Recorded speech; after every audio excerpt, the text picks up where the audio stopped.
Okay, so we will discuss some more op-amp circuits now. First, we will discuss an instrumentation amplifier. So, what is an instrumentation amplifier? So, the instrumentation amplifier is basically a difference amplifier, but only thing is it has a very high input impedance. So, as we had seen, this is the difference amplifier in the previous lecture, and of course, this doesn't have a very high input impedance. So, if we want to have a very high input impedance, similar to the impedance of the op-amp, then we need to get one more stage. Okay, so one thing maybe just use a voltage follower kind of circuit here, and then we can get a very high impedance. But then the problem is if I want to vary the gain, right? Vary the gain, I have to change the value of the multiple resistor. So what it means here, if you see here, this is this one. So now, of course, I can make these two quantities same, right? We will see this one how to do that. So by doing that, we can do that by changing, but still we need to change two resistance to change the gain. Okay, so let's see more details. Okay, so this leads to an instrumentation amplifier. So let's draw the complete instrumentation amplifier, then we will discuss how it works as a difference amplifier with high input impedance.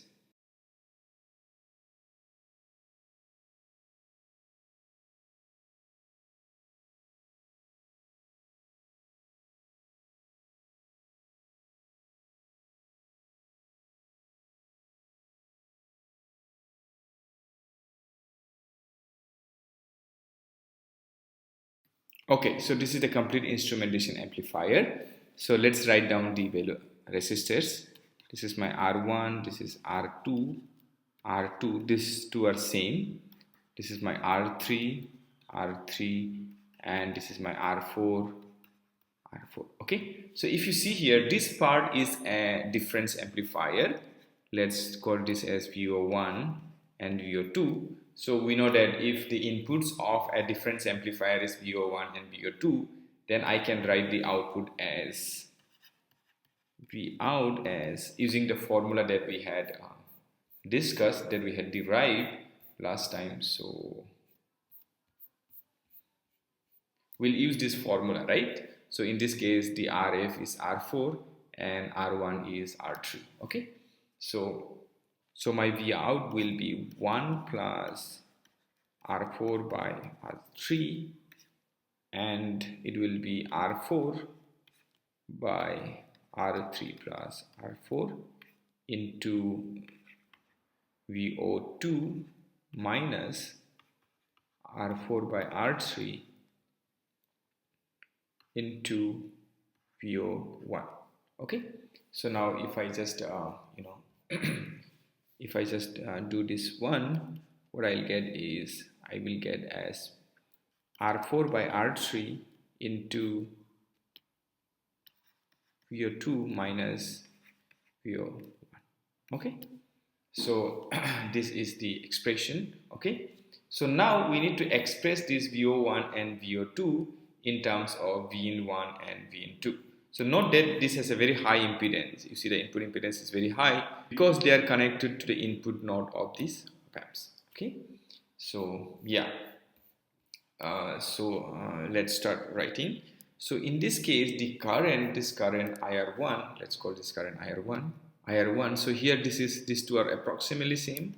So this is Vin1 and this is also Vin2 approximately. Okay. So because of the basic property of the op-amp, so now this IR1 is going to become Vin1 minus Vin2 by R1. Okay.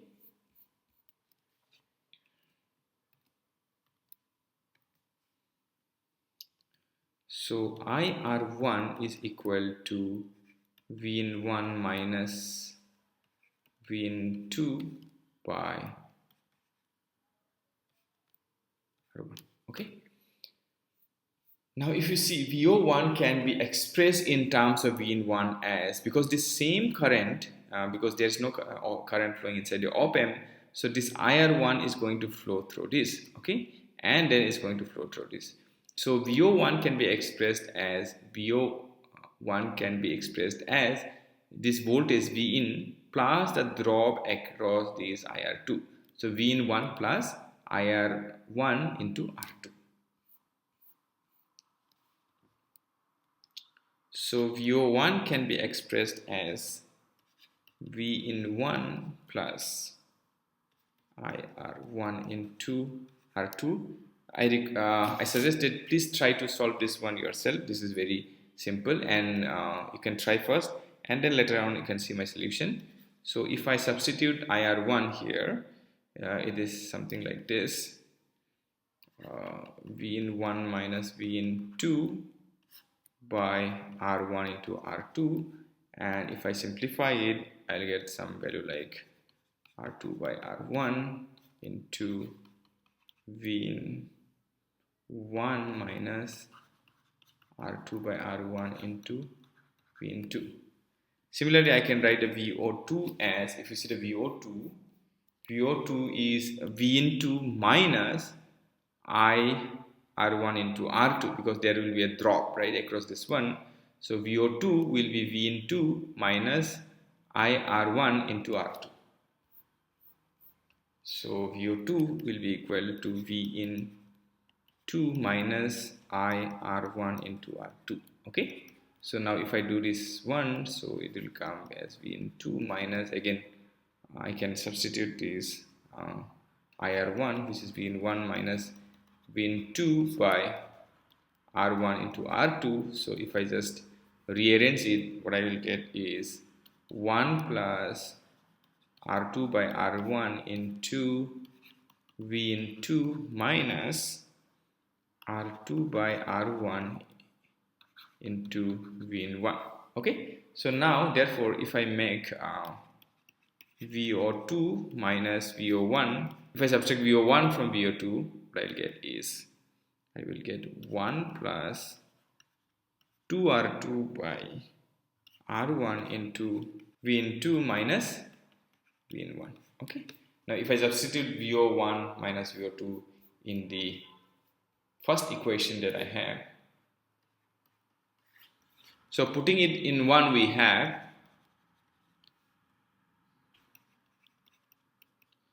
V out is equal to 1 plus 2 R2 by R1 into R4 by R3 into V in 2 minus V in 1.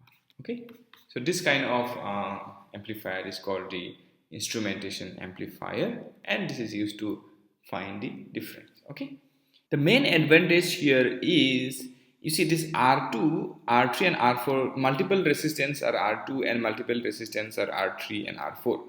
So if I want to increase the gain of this difference, then I need to increase a multiple resistance if I try to change R4, R3 and R2.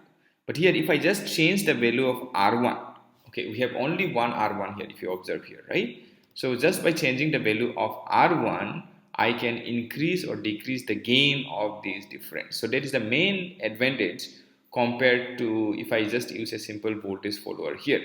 Then what I have to do is, suppose if I use a simple voltage follower here, then I will get this equation. This is the gain of this difference. Then I need to simultaneously increase this one and this one. Basically, I need to simultaneously increase two resistance, so which may not be feasible. Okay, so but here just by increasing or decreasing this resistance, we can increase or decrease the gain of this difference. Okay, so this is the main advantage of the instrumentation amplifier, along with having a very high input impedance. So the next configuration that we will study is the voltage to current converter. So let's see what is that. Okay, this configuration is something like this. I have my op amp here. This is my negative terminal, this is my positive terminal, and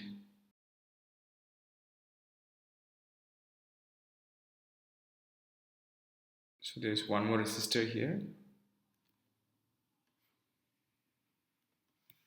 From here there is one more resistor going here. Then this is going to ground, and my load resistance is here, which is RL basically.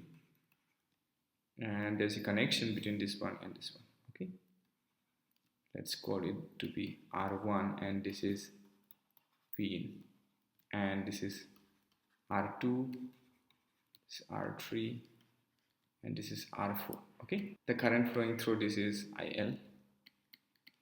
Okay, and of course here this node voltage is it will be IL into RL, and they are the same node, so this is IL into RL, and this also will be equal to IL into RL.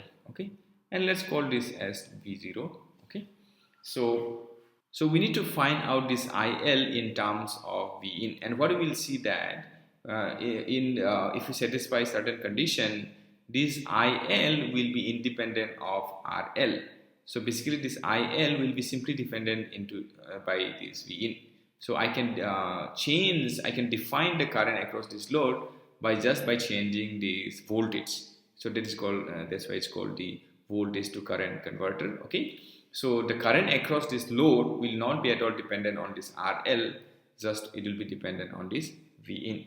Okay, so this is kind of configuration is called voltage to current converter. Okay, so now let's write the equations. Okay, so now if we see here, the first equation that we'll write is that these two currents are equal, right? IR1 is equal to IR2. Again, here also I suggest that you can try to solve yourself. So try to find out the condition where IL is independent of RL. Okay, please try to solve yourself. This will help you to boost your confidence in solving op-amp circuits. Okay, so let's start solving it. Okay, so now first thing that we have is IR1 is equal to IR2. Okay, so implies, so V in minus, so this is my V in minus, this is ILRL by, this is R1 is equal to, this is ILRL, right? ILRL minus VO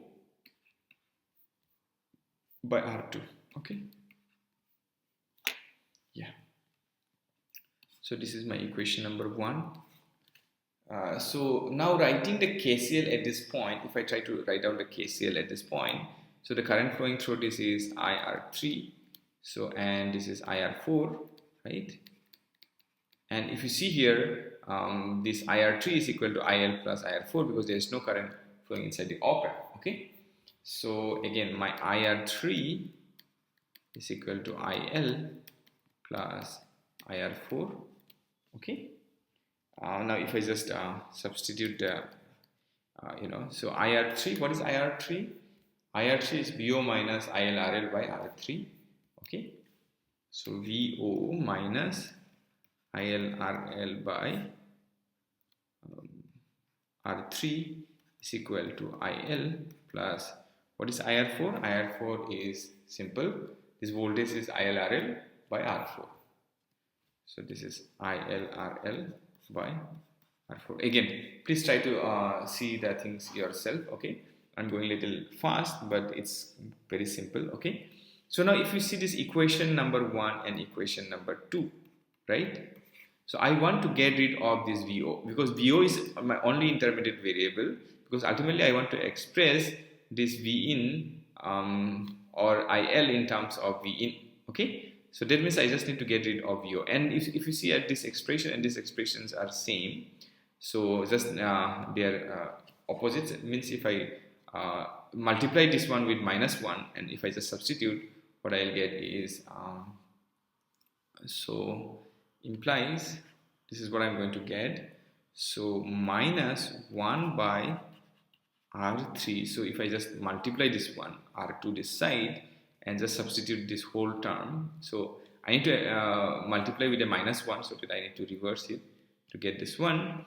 So again, simple maths, nothing big deal in that. So this one, and then R2 into, I need to multiply R2 with this one, and then what I'll get is V in minus ILRL by R1 is equal to, again, IL plus IL into R4.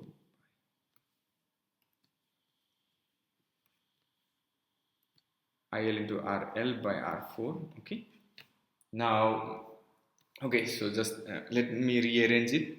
So if I just rearrange this one, so I just need to multiply this R2 V in by R3 R1 is equal to, if I just take this whole term, I need to multiply this negative term this side. So what I will get is R2 into RL by R1 R3 into this one is IL minus IL into RL by R4. Okay, so now we want to be this term to be independent of RL. That means this term and this term should be equal. Okay, these two terms should be equal, then only it gets cancelled. You see, RL will get away from this. So the condition is,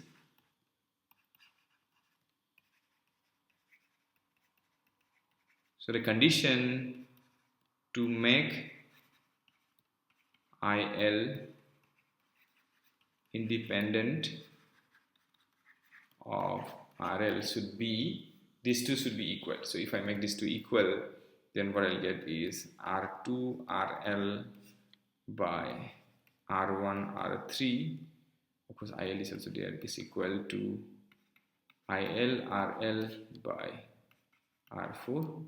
IL gets cancelled, RL gets cancelled. So what I should have is, therefore my R2 by R1 is equal to R3 by R4. Okay, so now of course once I so what I'll get here, if you see, if I write this and this are 0 now. Okay, so my IL will be equal to, therefore my IL is equal to what? IL is equal to R2 by R3 R1 minus V in.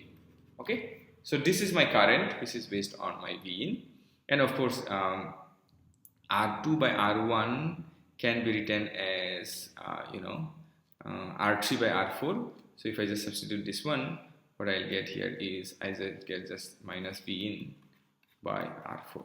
Okay, so see that the current flowing through this RL, this is IL, is independent of RL. So it just depends on this R4 and V in. So if R4 is constant, so then my IL is directly proportional to V in. So my current is directly proportional to V in. That means it is a voltage controlled current source. It's a current source which can be easily controlled by the voltage. Okay, so that's why this is called voltage to current converter.